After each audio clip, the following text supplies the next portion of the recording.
ہمارے شہر کہونگا کے چند نوجوان جن سے اللہ نے دین کا کام لیا، صالح نوجوان، ان کے دلوں میں یہ آئی کہ ہر جگہ سیرت کمیٹیاں بنی ہوئی ہیں، ہر جگہ مختلف مواقع پر پروگرام ہوتے ہیں۔ انہوں نے یہ بیڑا اٹھایا، اور نوجوانوں کی قدر ویسے بھی ہے۔ اللہ نے قرآن میں کہا اِنَّهُمْ فِتْيَةٌ آمَنُوا بِرَبِّهِمْ، وہ چند نوجوان تھے جو وقت کے فرعون کے سامنے ڈٹ گئے۔ میرے نبی صلی اللہ علیہ وسلم بھی نوجوانوں کی قدر کرتے تھے، اسی لیے اپنے محبوب کے بیٹے اسامہ کو 17 سال کی عمر میں لشکر کا سربراہ بنایا۔ ہمارے نوجوانوں کے دلوں میں یہ بات آئی، انہوں نے سیرت کمیٹی کے نام سے ایک چھوٹی سی تنظیم بنائی، اور انہوں نے یہ ارادہ کیا کہ انشاءاللہ اس تنظیم کے زیر انتظام پورے کہوٹہ میں وہ علماء کرام کو خود بلائیں گے، سارا خرچہ وہ کریں گے، اور وہ مختلف مساجد میں دروس کا اہتمام کریں گے۔ اللہ ان کو بہت زیادہ خیر عطا فرمائے۔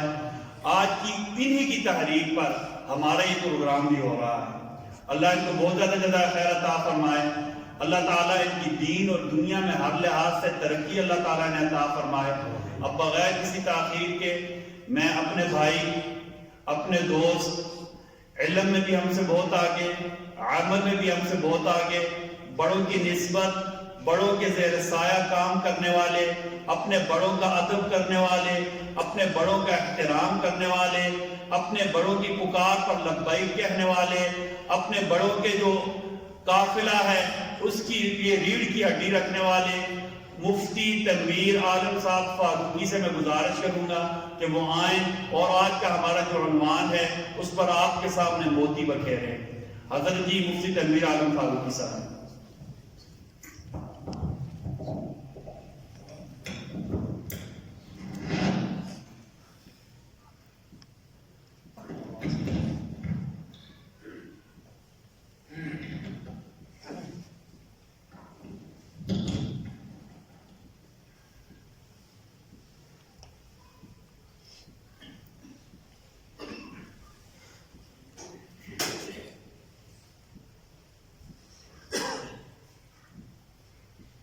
الحمدللہ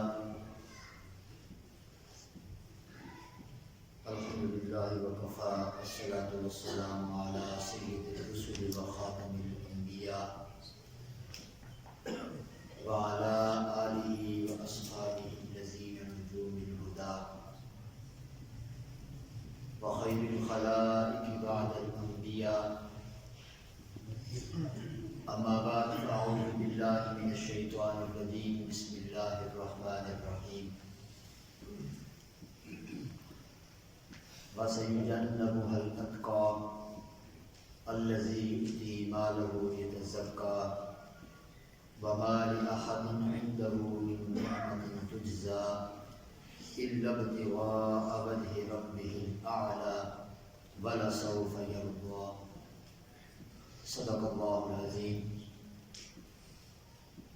اللهم صل علی محمد وعلی آل محمد كما صليت على إبراهيم وعلى آل إبراهيم إنك حميد مجيد۔ اللهم بارك على محمد وعلى آل محمد كما باركت على إبراهيم وعلى آل إبراهيم إنك حميد مجيد۔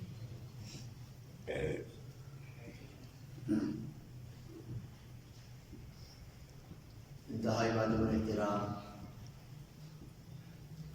حضرات، علماء کرام، معزز سامعین کرام، سیرت کمیٹی کہوٹہ کے تحت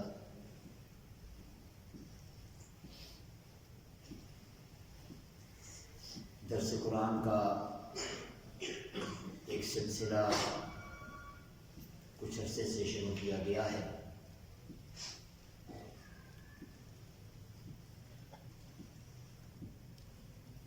جس کی افادیت، اہمیت سے ہر ذی شعور آگاہ ہے۔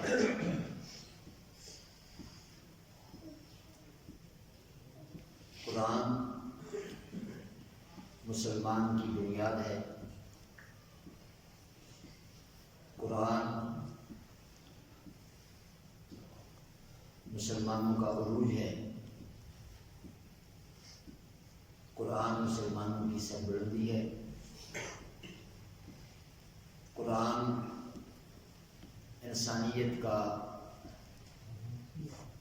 ٹوٹا ہوا اپنے رب سے تعلق کو جوڑنے کا سب سے بڑا ذریعہ ہے۔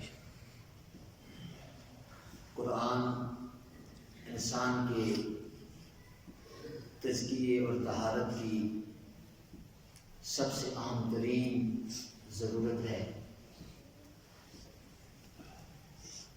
اس کے بغیر ایک مسلمان نہیں رہتا، اس لیے کہ ایک مسلمان کو وہ زندگی جو رب چاہی ہے، جو اللہ کو اس انسان سے مطلوب ہے، اللہ جسے چاہتے ہیں، اس زندگی کی راہ اس انسان پر قرآن کھولتا ہے، اس کو وہ راہ دکھاتا ہے، اس راہ پر انسان کو چلاتا ہے، اور یہی قرآن ہی اس انسان کو اس کی حقیقی زندگی اور اس کے حقیقی مقصد سے آگاہ کرتا ہے۔ لہذا انسان کو انسانیت کی معراج پر، بلندی پر اگر کوئی چیز پہنچاتی ہے تو وہ اللہ کا کلام قرآن حکیم ہے۔ تو آپ پھر اس سے خود اندازہ لگائیں، یہ تو ایک دو چیزیں میں نے آپ کے سامنے اس کی اہمیت کو اور افادیت کو واضح کرنے کے لیے رکھی ہیں، ورنہ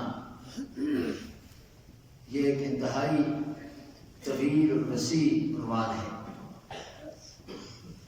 جو ہمارے بند دلوں اور دماغوں کو کھولتا ہے، ہمیں اپنی زندگی کا مقصد بتاتا ہے۔ تو میرے دوستوں اور بزرگوں، قرآن ہم سے کیا تقاضا کرتا ہے، یہ اصل چیز ہے، اس کو ہم نے سمجھنا ہے۔ اس لیے ان نوجوانوں نے درس قرآن کا اہتمام کیا، ہر علاقے میں، ہر مسجد میں، ہر ادارے میں درس قرآن کا انعقاد ہونا چاہیے، تاکہ ہر شعبہ زندگی سے تعلق رکھنے والے مسلمان آگاہ ہو سکیں، اپنی ذمہ داریاں سمجھ سکیں، ورنہ بغیر قرآن کو سمجھے ہوئے اور اس سے روشنی حاصل کیے جو انسان دنیا سے چلا جائے گا وہ بڑے خسارے میں ہوگا۔ لہذا تمام مصروفیات اور تمام چیزوں کو وہ آپ کی نظر میں، دنیا والوں کی نظر میں کتنی اہم کیوں نہ ہو، جب بات قرآن کی آ جائے تو ہر چیز کو چھوڑ کر اس قرآن والی مجلس میں جانا ہر مسلمان کے لیے سب سے زیادہ ضروری ہے۔ اور اس کو ہر مسلمان یہ حیثیت دے کہ میرے لیے کھانا اتنا اہم نہیں ہے، اتنا ضروری نہیں ہے، پانی اتنی ضروری نہیں ہے، ہوا اتنی ضروری نہیں ہے، چھت اتنی ضروری نہیں ہے، اور دنیا کی دیگر چیزیں جن کو آج ہم نے ضرورت کا سب سے بڑا درجہ دے رکھا ہے، وہ اتنا ضروری نہیں ہے جتنا کہ اللہ کا قرآن سیکھنا، سمجھنا، اس پر عمل کرنا ہمارے لیے ضروری ہے۔ ان تمام چیزوں کے بغیر گزارا ہو سکتا ہے، لیکن قرآن سے لو لگا پائے بغیر گزارا نہیں ہو سکتا۔ لہذا میرے دوستوں اور بزرگوں، بجائے ادھر ادھر کے معاملات کو دل و دماغ میں جگہ دینا اور اپنے آپ کو ان چیزوں میں جہاں سے ہماری ضرورت پوری نہیں ہوتی ہے، میں ان چیزوں کی طرف نہیں جاؤں گا۔ میں صرف یہ بتاؤں گا آپ کو، اور یہ بتانا چاہتا ہوں کہ مسلمان کی ایمان، عقیدے، نظریے، معاملات، معاشرت، معیشت، خاندانی نظام، اس کی پیدائش سے اس کی موت تک تمام مسائل کا حل اللہ کا قرآن اور رسول اللہ کا فرمان بتاتا ہے۔ لہذا ہمیں اس طرف توجہ دینی ہوگی، تب جا کر ہم اپنی زندگی کے مقصد کو پہچان سکیں گے اور بامقصد زندگی گزار کر اللہ کے حضور پیش ہوں گے۔ اللہ نے ہمیں جو دنیا میں بھیجا ہے ایک مقصد دے کر کے بھیجا ہے۔ ہر چیز کا کوئی نہ کوئی مقصد ہے، تو کیا اشرف المخلوقات انسان کی زندگی کا کوئی مقصد نہیں؟ یہ تو مقصد نہ ہوا نا، کھایا پیا، گھر بنائے، عمارتیں بنائیں، شادی بیاہ کیا اور دنیا سے چلے گئے۔ یہ کھانا پینا اور اس قسم کی جو چیزیں جن کو ہم نے اپنی زندگی کا مقصد سمجھا ہوا ہے، یہ تو ہر مخلوق میں پائی جاتی ہے۔ پھر ان میں اور اشرف المخلوقات میں کیا فرق ہوا؟ اللہ نے ہمیں ایک مقصد کے لیے دنیا میں بھیجا ہے، ہمیں اس مقصد کو سمجھنا ہے، اس پر اپنی جوانی کو لگانا ہے، اپنی زندگی کو لگانا ہے، اپنی سوچ اور فکر کو لگانا ہے، اپنے صلاحیتوں کو لگانا ہے، اپنے مال کو لگانا ہے۔ اس مقصد کو سمجھانے والی چیز اللہ کا قرآن ہے۔ تو اس کے تحت یہ پروگرامات کیے جا رہے ہیں۔ یہ بنیادی بات میں نے اس عنوان پہ عرض کر دی ہے۔ اب میں اپنے عنوان کی طرف آتا ہوں، جس عنوان کو میں حضرت کے فرمان کے مطابق آپ کے سامنے مختصر الفاظ میں بیان کروں گا۔ یہ عنوان تو بہت وسیع ہے۔ حضرت نے، ہم بیٹھے اور جو حضرت کی گفتگو سنی تو اس علاقے میں اس انداز سے کام کرنا یہ آپ کے لیے ایک بہت بڑا اعزاز ہے اور خوش نصیبی ہے آپ کی کہ اللہ نے آپ کو ایک ایسی علمی شخصیت اور آپ کی دینی ضروریات کو سمجھنے اور پھر ان مسائل کے حل کے لیے حضرت جیسی شخصیت اللہ نے آپ کو عطا کی ہے۔ یہ اللہ کا احسان ہوا کرتا ہے۔ اللہ حضرت کی زندگی میں برکتیں عطا فرمائیں، اللہ مزید صلاحیتوں میں اضافہ فرمائیں۔ تو میرے دوستو، جس عنوان پر میں بات کرنا چاہتا ہوں اس کی تفصیلات حضرت نے پہلے بھی بیان کی ہیں، آئندہ بھی بیان کریں گے۔ میں اختصار کے ساتھ عرض کروں گا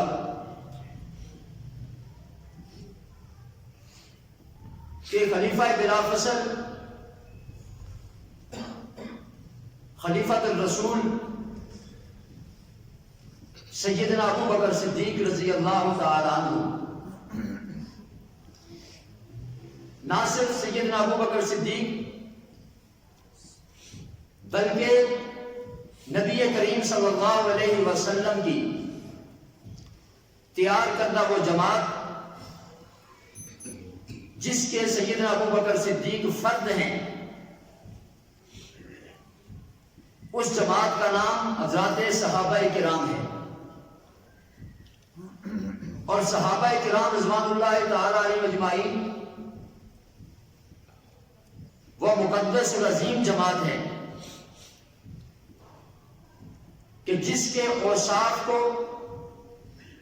جن کے ایمان کو، جن کی سیرت کو، جن کی فضیلت کو، جن کے کردار اور اخلاق کو، جن کی اعلیٰ اقدار کو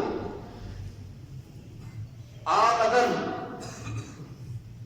سیکھنا چاہیں اور دیکھنا چاہیں اور سمجھنا چاہیں تو وہ خوش نصیب جماعت ہیں کہ جن کی ان سب چیزوں کا احاطہ اللہ کا قرآن کرتا ہے۔ بعد میں آنے والوں کے لیے آپ ان کا تذکرہ لینا چاہیں گے، ان کو سمجھنا چاہیں گے۔ نبی کی امت میں بڑے سے بڑا ولی، بڑے سے بڑا فقیہ، بڑے سے بڑا مجاہد، بڑے سے بڑا عابد، زاہد، تقویدار اور للہیت اور خشیت کے اعلیٰ منصب پہ فائز کسی کی بھی زندگی کو آپ پڑھنا چاہیں، دیکھنا چاہیں تو اس کے لیے آپ کو انسانوں کی لکھی ہوئی کتابوں کا سہارا لینا پڑے گا، اس کے لیے کسی مورخ کی تاریخ کو دیکھنا پڑے گا۔ لیکن نبی علیہ الصلوۃ والسلام کی اس امت میں اصحاب رسول وہ واحد طبقہ ہے کہ جن کے ایمان کو، جن کے تقوی کو، جن کی طہارت کو، جن کی توحید کو، جن کی رسالت سے محبت اور عقیدت کو، اور جن کے نبی کے ساتھ اور اللہ کے ساتھ تعلق کو، جن کی دین کے ساتھ نسبت اور تعلق کو آپ دیکھنا چاہیں گے تو اس کے لیے آپ کو سب سے بہتر، سب سے مضبوط، سب سے احسن طریقے سے کسی کتاب میں اگر ان کو لیا گیا، بیان کیا گیا، انہیں بتایا گیا، انہیں سمجھایا گیا اور ان کی سیرت اور کردار کو اجاگر کیا گیا، ان کے ایمان کی گواہی دی گئی، ان کے ایمان کے معیار کی حقیقت کو بیان کیا گیا تو وہ اللہ کا قرآن ہے۔ اللہ رب العزت نے ان کے ایمان کو، ان کے تقوی کو، ان کی طہارت کو، ان کی خشیت کو، ان کی ایک ایک چیز کو اپنے کلام میں بیان کیا ہے، 1 2 4 آیات میں نہیں۔ علماء فرماتے ہیں کہ 1000 سے زائد آیات میں اللہ نے نبی کے صحابہ کو بیان کیا ہے، نبی کے صحابہ کو بیان کیا ہے۔ صحابہ کرام مسلمانوں کی کوئی عام جماعت نہیں ہے، یہ مسلمانوں کی وہ مقدس ترین جماعت ہیں جن پر مسلمانوں کے ایمان کا معیار اور مسلمانوں کی کامیابی کا معیار اللہ نے قائم کیا ہے۔ ان کو معیاری اللہ نے قرار دیا ہے، ایمان میں بھی اور اللہ کی رضا کے حصول میں بھی۔ ان کے اعمال کو اللہ رب العزت نے قرآن میں معیاری قرار دیا ہے۔ ایسے اعمال جن کے ذریعے سے اللہ کی رضا ملتی ہے، جن کے ذریعے سے کامیابی ملتی ہے، جن کے ذریعے سے جہنم سے خلاصی ملتی ہے، جن کی وجہ سے اللہ جنت عطا کرتے ہیں، وہ اعمال کون سے ہیں اور کس کے ہیں؟ وہ نبی کے صحابہ والے اعمال ہیں۔ والذین اتبعوہم بإحسان رضی اللہ عنہم ورضوا عنہ۔ اس میں اللہ رب العزت نے ان صحابہ کے ان اعمال کو اتنا بلند کر کے پیش کیا ہے کہ اللہ فرماتے ہیں کہ میں جن اعمال سے راضی ہوتا ہوں وہ میرے نبی کے صحابہ والے اعمال ہیں۔ لہذا اب دنیا کا کوئی بھی فرد جو اپنے آپ کو مسلمان کہتا ہے اور وہ اللہ کی رضا اور جنت چاہتا ہے تو اس کے لیے ضروری ہے کہ نیکی کے راستے پر چلتے ہوئے نبی کے صحابہ کی تابعداری کرے۔ جس طریقے سے اللہ نبی کے صحابہ سے راضی ہوئے، اللہ کا یہ اعلان ہے جو ان کا تابعدار بن جائے گا میں اللہ اس سے بھی راضی ہو جاؤں گا۔ تو آج صحابہ کو سمجھنے کے لیے لوگ مختلف ذرائع اور مختلف راستے پیش کرتے ہیں، اور جب صحابہ کی بات آتی ہے تو لوگ کہتے ہیں صحابہ ہی تو ہے، صحابہ ہی تو ہے، ہم نے کون سی اللہ کے رسول یا اللہ کی شان کے بارے میں یا اللہ کے قرآن کے بارے میں کوئی کمزور بات کہہ دی ہے تو جس سے ہمارے ایمان پر فرق آئے گا؟ یہ تو صحابہ ہی ہے۔ صحابہ میں نے کہا کہ عام انسانوں کی جماعت نہیں ہے، یہ وہ جماعت ہے کہ جن کے ارد گرد اللہ نے قرآن کا حصار قائم کر دیا ہے۔ ان کو چھیڑو گے حرف قرآن پہ آئے گا، ان کو چھیڑو گے حرف رسول اللہ پر آئے گا، ان کو چھیڑو گے حرف اللہ کی ذات پر آئے گا۔ گویا کہ یہ ان کا انکار نہیں ہے، صحابہ کرام پر تنقید نہیں ہے، صحابہ کرام کی بے توقیری نہیں ہے، گویا کہ صحابہ کرام پر طنز نہیں ہے، یہ طنز ڈائریکٹ جائے گا اللہ کے قرآن پر، ڈائریکٹ جائے گا رسول اللہ پر، ڈائریکٹ جائے گا اللہ کی ذات پر۔ تو مجھے بتاؤ، اللہ، اس کے رسول اور قرآن پر اعتراض کرنے والے کا ایمان سلامت رہ سکتا ہے؟ نہیں۔ صحابہ عام جماعت بولیے نہیں ہے، صحابہ قرآنی جماعتیں، حدیثی جماعتیں،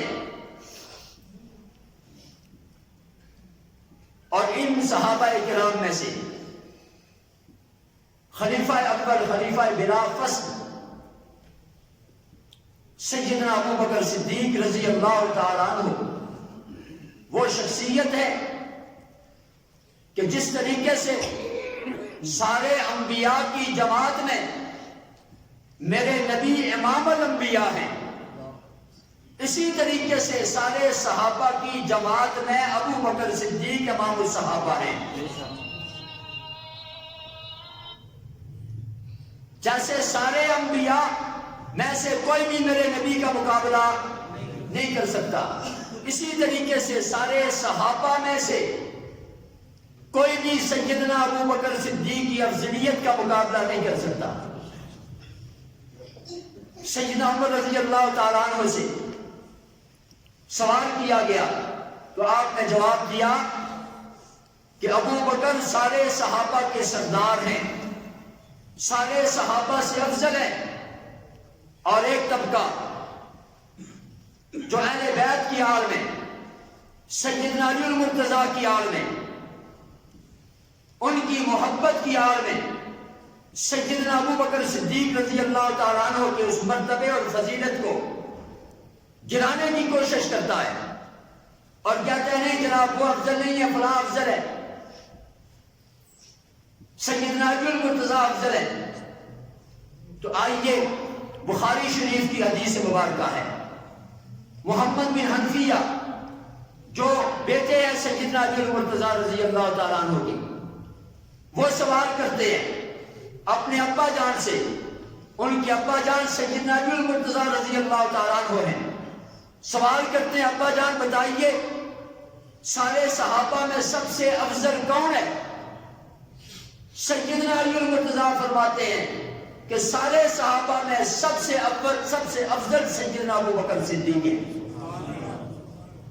پوچھا ان کے بعد افضل کون ہے؟ کہا ان کے بعد سب سے زیادہ افضل سیدنا عمر فاروق ہیں۔ کہا کہ اب میں نے تھوڑا سا یہ محسوس کر لیا تو میں نے سوال تبدیل کر دیا کہ اس کے بعد آپ کہیں گے، جب اگر میں پوچھوں گا تو آپ کہیں گے کہ سیدنا عثمان ہے، لہذا میں نے سوال تبدیل کر دیا اور میں نے پوچھا کہ آپ کس مرتبہ پر ہیں؟ تو فرمایا کہ میں تو عام مسلمانوں میں سے ایک مسلمان ہوں، اور انہی لوگوں کی کتابوں میں یہ موجود ہے، ہماری کتابوں میں بھی اور ان کی کتابوں میں بھی یہ بات موجود ہے، حضرت موجود ہے، علمی شخصیت ہے۔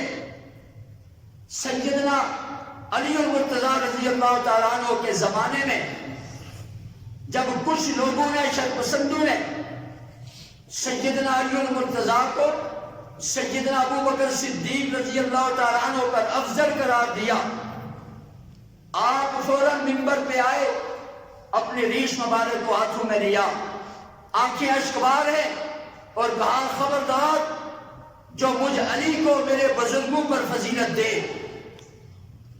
کون سے بزرگ؟ ابو بکر اور عمر کے اوپر، خبردار مجھے کوئی فضیلت دے۔ جو یہ کہے گا کہ علی ان سے افضل ہے، میں اس کے اوپر حد جاری کروں گا، اسے کوڑے مرواؤں گا۔ اور جنہوں نے یہ عمل کیا، علی المرتضیٰ نے انہیں کوڑوں کی سزا دی۔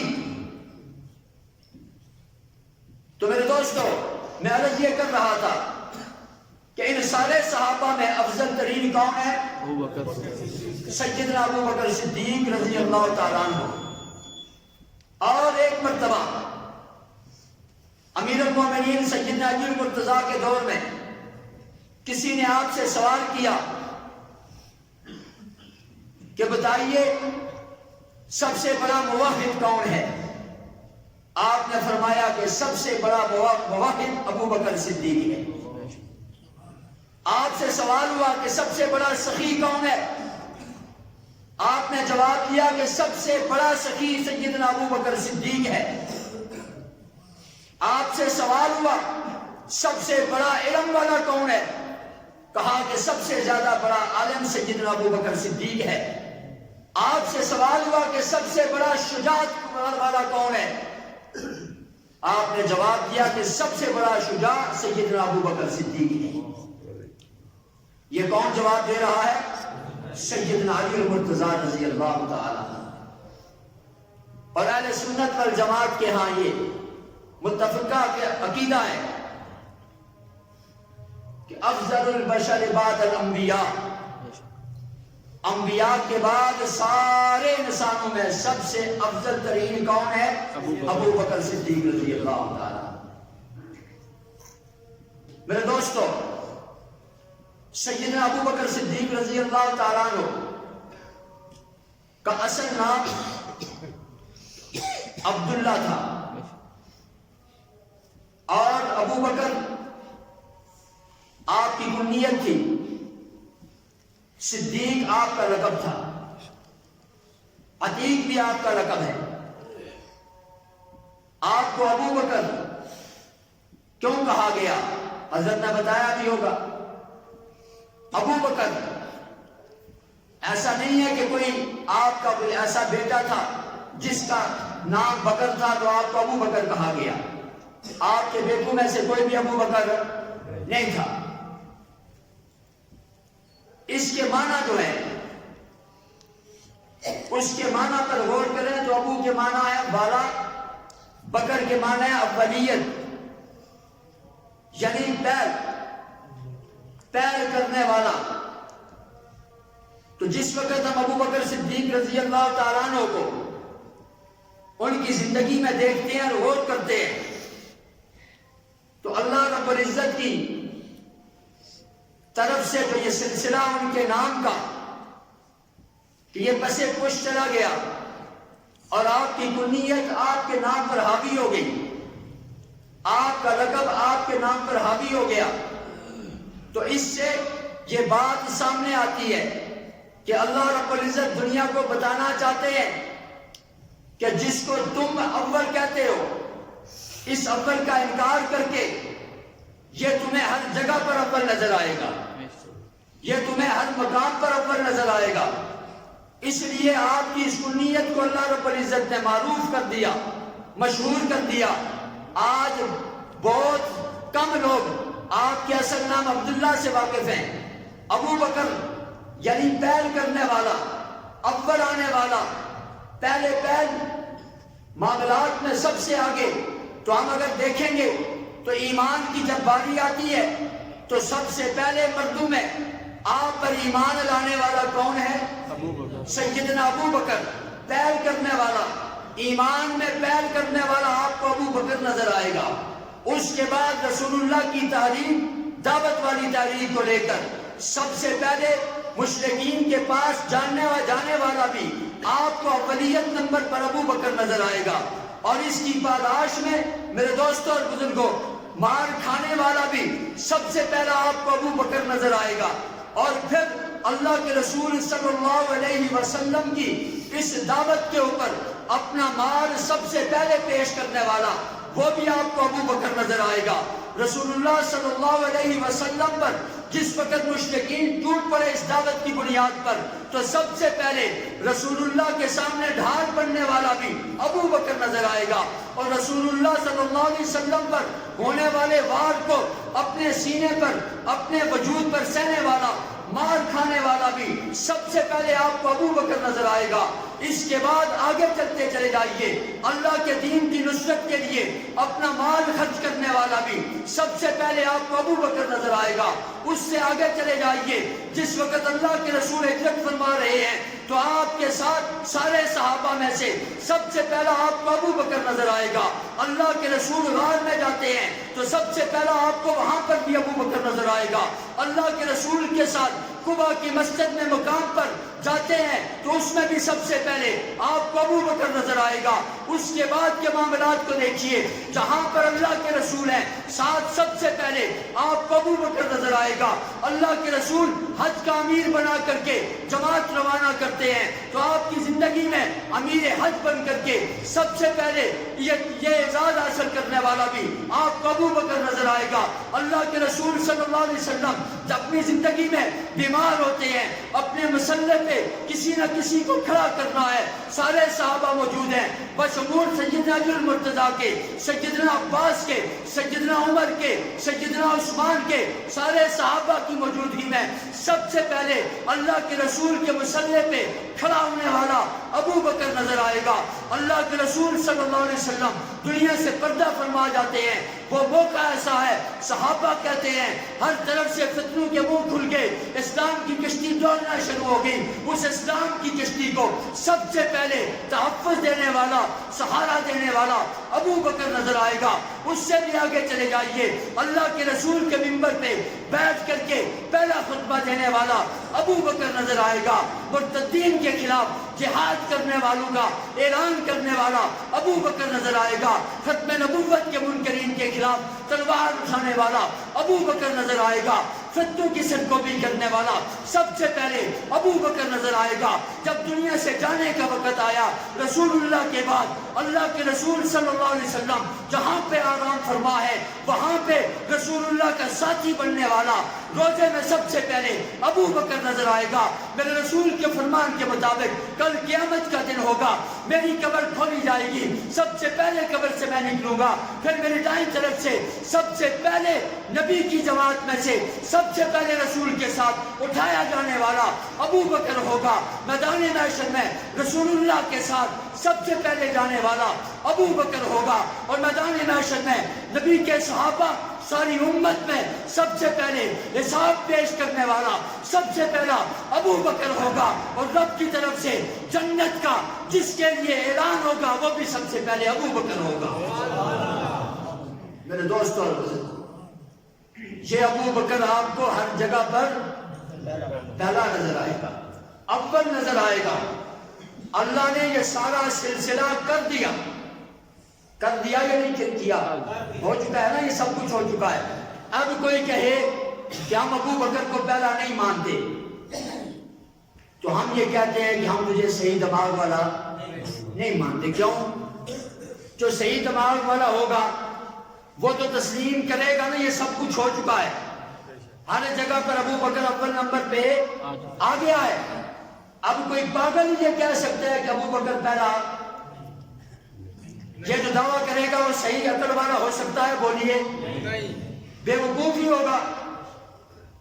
تو میرے دوستو، ابو بکر صدیق، اللہ نے ان تمام مقامات میں ابو بکر کو اولیت کی ہے، اور اللہ کے رسول صلی اللہ علیہ وسلم جب صحابہ کا تذکرہ کرتے ہیں تو آپ دیکھیں گے کہ ہر مقام پر، اکثر جگہ پر سب سے پہلے اللہ کے رسول اپنے ساتھ جس کا تذکرہ کرتے ہیں وہ ابو بکر صدیق ہے۔ اللہ نے اسے پہلا نمبر دے دیا، رسول اللہ نے بھی اسے پہلا نمبر دے دیا، اور صحابہ نے بھی اور اہل بیت نے بھی اسے پہلا نمبر دے دیا۔ ہم نے بھی اسے سب سے پہلا نمبر مان لیا۔ مانا ہے یا نہیں مانا ہے؟ مانتے ہیں نا سب کے سب۔ تو میرے دوستوں اور بزرگوں، اب کوئی بدبخت یہ اٹھ کر کے کہے کہ ہم ابو بکر کو پہلا خلیفہ نہیں مانتے، خلیفہ بلا فصل نہیں مانتے۔ ایک تو یہ ہے نا کہ بند کمرے میں کہے، اتنا بڑا بے وقوف ہے، میناروں پہ کہتا ہے نہیں مانتا۔ تو ابو بکر کو پہلا خلیفہ نہیں مانتا، مسلمان تجھے ایمان والا نہیں مانتے۔ ایسا ہے یا نہیں ہے؟ حضرت موجود ہے، ابو بکر کی خلافت کا انکار کرنے والا حضرت سے ہی پوچھ لیں کہ اس کے بارے میں اہل سنت کا کیا عقیدہ ہے، کہ جو ابو بکر کو پہلا خلیفہ نہیں مانتا، خلیفہ بلا فصل نہیں مانتا، رسول اللہ کا خلیفہ نہیں مانتا، وہ مسلمان ہے حضرت؟ وہ مسلمان نہیں ہے، ہم اپنی طرف سے نہیں کہتے۔ تو اس لیے میرے دوستوں اور بزرگوں، بات کہیں اور نکل جائے گی۔ سیدنا ابو بکر صدیق، ابو بکر کے کیا کہنے، سبحان اللہ، ابو بکر کے کیا کہنے، صدیق لقب ہے۔ ابو بکر کو صدیق کس نے کہا؟ ان اللہ یا ابا بکر ان اللہ قد سماک الصدیق، اے ابو بکر بے شک اللہ نے تیرا نام صدیق رکھا ہے۔ کس نے نام رکھا ہے؟ اللہ نے نام رکھا ہے۔ ابو بکر وہ ہے، ابو بکر وہ ہے کہ جس کا نام صدیق کس نے رکھا ہے؟ اللہ نے رکھا ہے۔ اور پھر جبریل بھی جسے صدیق کہتا ہے، رسول اللہ بھی جسے صدیق کہتے ہیں، سارے صحابہ بھی جسے صدیق کہتے ہیں۔ الحمدللہ ہم صحابہ کو ماننے والے بھی اسے صدیق کہتے ہیں۔ والذی جاء بالصدق وصدق بھی اللہ کا قرآن ہے، یہ میری بات نہیں ہے۔ اللہ کے رسول صلی اللہ علیہ وسلم وہ ہیں جو سچائی، دین سچائی ہے، نبوت سچائی ہے، اللہ کی توحید سچائی ہے، رسول اللہ کی رسالت سچائی ہے۔ والذی جاء بالصدق، اور وہ نبی صلی اللہ علیہ وسلم جو سچائی لے کر کے آئے، وصدق بھی، اور وصدق بھی سے مراد کون ہے؟ علماء مفسرین یہ کہتے ہیں وصدق بھی سے مراد اللہ کے نزدیک ابو بکر صدیق ہے۔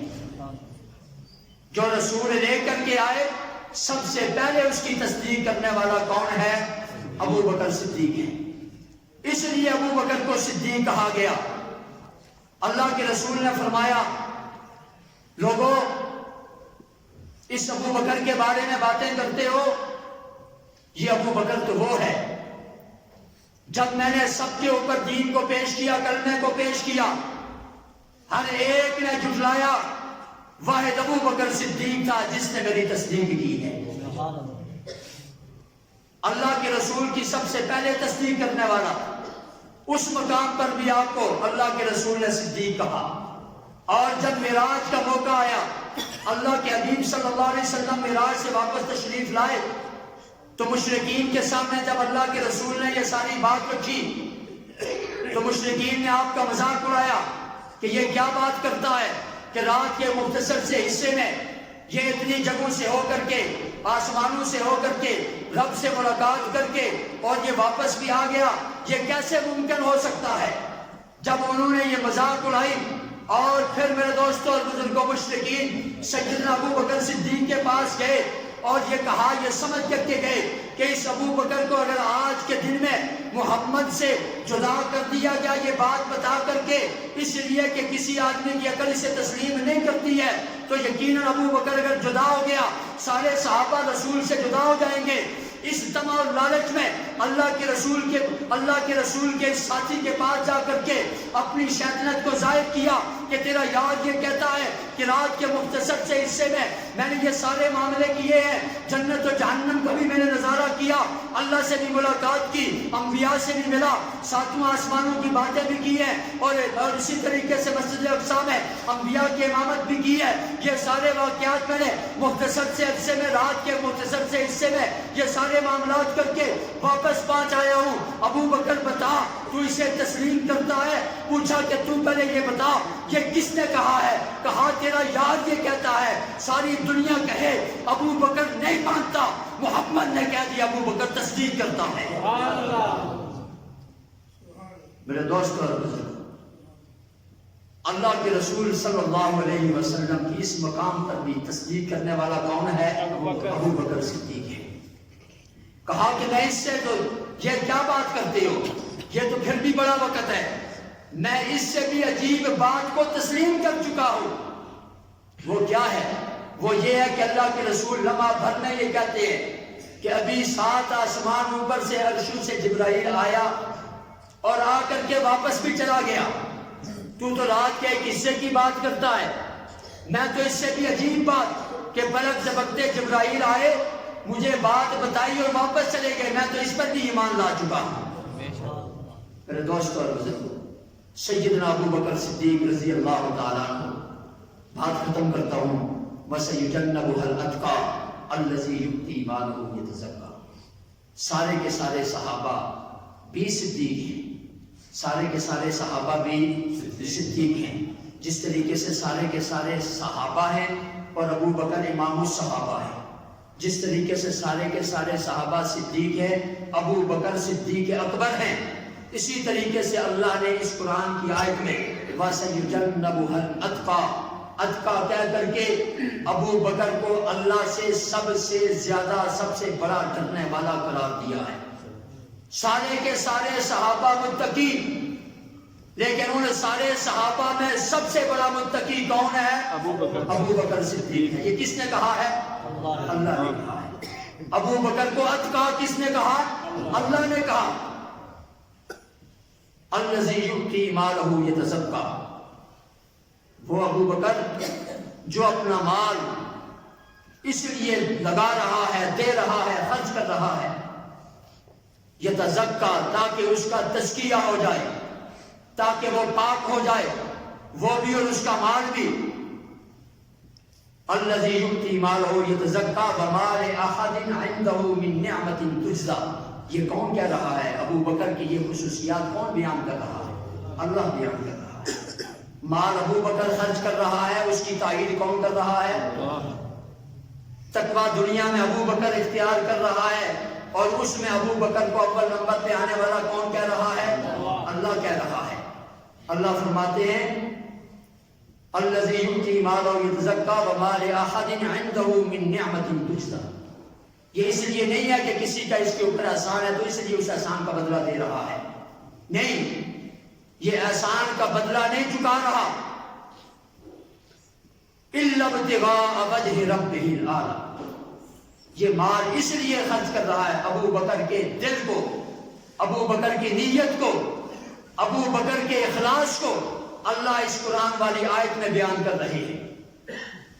الا ابتغاء وجہ ربہ الاعلی، وہ بدبخت جو یہ کہتے تھے، جن کی کتابوں میں یہ لکھا ہے کہ یہ صحابہ معاذ اللہ اوپر سے مسلمان تھے، اندر سے معاذ اللہ مسلمان نہیں تھی۔ کن کو کہہ رہا ہے؟ ابو بکر کو کہہ رہا ہے کہ یہ صحابہ اور خلفاء اس لیے ساتھ چمٹے تھے کہ رسول اللہ کے بعد انہیں خلافت اور سیادت اور قیادت اور حکومت مل جائے گی، یہ اس لیے یہ سب کچھ کر رہے تھے، یہ اللہ کے رسول کے ساتھ اس لیے لگے ہوئے تھے، اس لیے مال خرچ کر رہے تھے، اس لیے ساتھ تھے۔ اللہ جو دلوں کے بھیدوں کو جاننے والا ہے، وہ کیا کہہ رہا ہے؟ الذی یؤتی مالہ یتزکیٰ، یہ دنیا کی منفعت کے لیے نہیں، وما لأحد عنده من نعمۃ تجزیٰ الا ابتغاء وجہ ربہ الاعلی۔ اللہ یہ کہہ رہا ہے یہ دنیا کا کوئی غرض، دنیا کی منفعت کا کوئی لالچ، کوئی اغراض و مقاصد ابو بکر کے قریب تک نہیں گئے ہیں، اس لیے کہ میں خدا یہ گواہی دے رہا ہوں کہ ابو بکر نے مال اس لیے خرچ کیا ہے کہ میرا رب مجھ سے راضی ہو جائے. یہ کون کہہ رہا ہے؟ اللہ کہہ رہا ہے. میں نے اسی لیے کہا کہ صحابہ کے ارد گرد قرآن کا حصار ہے. صحابہ کو چھیڑو گے قرآن کو چھیڑنے والے قرار پاؤ گے، اور قرآن کو چھیڑنے والا مسلمان نہیں ہے. اللہ یہ کہتے ہیں وَلَسَوْفَ يَرْضَىٰ. سبحان اللہ کہتے ہیں ان کی رضاؤں کے اعلان اللہ نے کیے. ابو بکر وہ ہے، ابو بکر کی رضا کبھی. کل اللہ جس وقت اللہ کے رسول کیا فرماتے ہیں آپ نے سنا ہوگا. اللہ کے رسول یہ فرماتے ہیں لوگوں جس نے مجھ پر احسان کیا میں نے تمام کے احسانات کا بدلہ دنیا میں چکا دیا ہے، بدلہ دے دیا ہے، سوائے ابو بکر کے، سوائے ابو بکر کے، کہ ابو بکر کے احسانات کا بدلہ میں محمد دنیا میں نہیں دے سکا. ابو بکر کے احسانات کا بدلہ کل قیامت کے دن اللہ اسے عطا کرے گا. ابو بکر میرے بھی موسم ہے. اللہ کے رسول صلی اللہ علیہ وسلم یہ فرماتے ہیں کہ جس نے مجھ محمد پر احسان کیا. اللہ کے حبیب یہ کہتے ہیں کہ ابو بکر نے مجھ پر احسان کیے، اس ابو بکر کے احسانات کا بدلہ میں محمد نہیں دے سکا. ابو بکر کے احسانات کا بدلہ اللہ خود عطا کرے گا. ہم ابو بکر کے احسان تلے دبے ہوئے.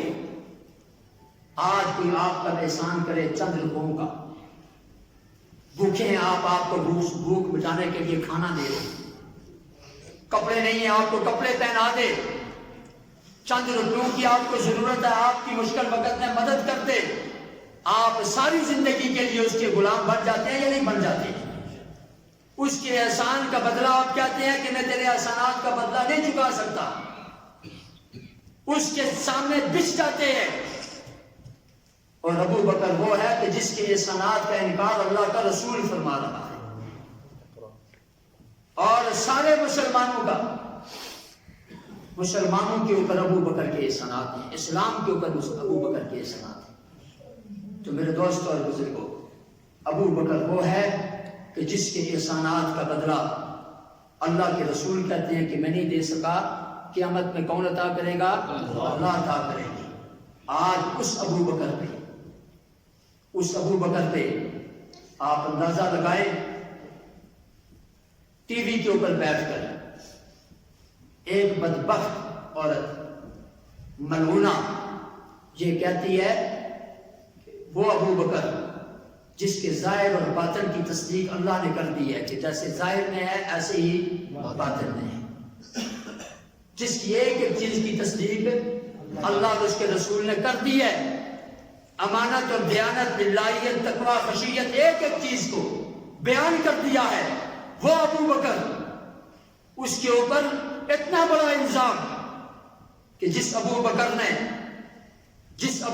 نے اپنے گھر کا سارا مال رسول اللہ کے قدموں کے اوپر نچھاور کر دیا، جس ابو بکر نے اپنے لیے بیت المال سے اتنا وظیفہ اختیار کیا، وہ بھی صحابہ کے کہنے پر، کہ جتنا مدینہ کے ایک مزدور کی تنخواہ تھی، مزدوری تھی، اور اس میں بھی جب معلوم ہوا کہ گھر والوں نے کچھ تھوڑا بچا کر کے ہفتے 10 دن کے بعد 15 دن کے بعد کچھ میٹھا کھانے کا اہتمام کیا، پوچھا یہ کہاں سے آیا؟ کہا کہ یہ کچھ بچا کر کے رکھا تھا. کہا اچھا، معلوم یہ ہوا کہ یہ ہماری ضرورت سے زائد ہے، آج کے بعد یہ زائد بھی میں اپنے لیے استعمال نہیں کروں گا. وہ بھی واپس کر دیا. اور جب دنیا سے جانے لگا، کہا میری بیٹی عائشہ صدیقہ سے کہا جب میں فوت ہو جاؤں مجھے غسل دیا جائے اور یہ پرانی چادر دھو کر کے مجھے کفن دے دیا جائے. اے ابا جان، آپ خلیفۃ المسلمین ہیں، خلیفۃ الرسول ہیں، امیر المومنین ہیں، آپ کے ساتھ آپ 9 لاکھ مربع میل کے حکمران ہیں، آپ کے لیے کپڑوں کی کیا کمی ہے؟ اتنی ثروت ہو چکی ہے. کہا نہیں، میں یہ چاہتا ہوں کہ مجھے پرانے کپڑے میں دفنا دیا جائے، نیا کپڑا کسی غریب کے کام آ جائے گا. وہ ابو بکر، اس کے بارے میں ایک فاحشہ ملعونہ عورت ٹی وی پہ بیٹھ کر کے کہتی ہے کہ اس نے معاذ اللہ فاطمہ کا باغ غصب کر لیا تھا، معاذ اللہ وہ ظالم اور غاصب تھا؟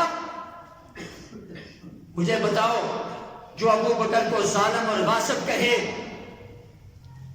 آپ کا دل زخمی ہوتا ہے یا نہیں ہوتا ہے؟